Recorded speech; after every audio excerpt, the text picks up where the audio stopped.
Home in Muskegon. Hey, Christopher. No one Are you chewing on your hand? Huh? Are you chewing on your hand?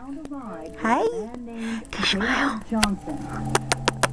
Christopher, you gonna smile? You gonna smile? Hey. Hey. What are you doing? And I said it seemed like it wasn't the right thing to do, and she said, trust me. Hi, baby boy. And those are the last Is it the Christopher? Is it the Christopher? Jane had told her parents she'd be leaving around 6 p.m. They expected her to arrive home around 9:30. Christopher. As the time ticked by, Hi. and Jane didn't show You gonna up, smile for Mama? her father grew concerned. Finally, around 11 p.m., he simply couldn't wait around anymore. Hey. Hi. What you doing? Are you chewing on your hand? You chewing on your hand? Huh? Are you chewing on your hand? Her on the road, wandering somewhere, needing help. Hey. So he drove, several hours just looking on the road to see. Smile, babe. Sometime that night, Jane was killed. Are you happy, baby? Huh?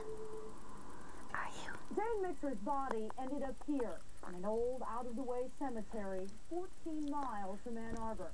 Her killer left her out in the open, atop a grave, the steps from the gate. It wasn't until the next morning that a woman in a nearby home noticed the body and called police. When we arrived there, it was 10:30 in the morning, and it was a cold, crisp morning.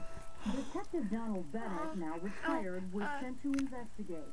We saw what appeared to be the body of a woman lying underneath some clothing on top of a grave. We first lifted off the uppermost piece of clothing, which was the raincoat. You could very quickly see that she'd been shot in the head, and then around her neck, we could see a nylon hose, so she'd been strangled also.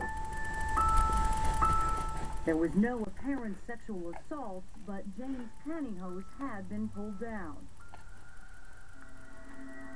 During the autopsy, Bennett scraped a single drop reaching of for my blood hand? off Jane's left hand. Well, it probably grabbed my attention because it was a singular round spot of blood dried. I didn't know what it meant, so I thought, well, we'll find out later.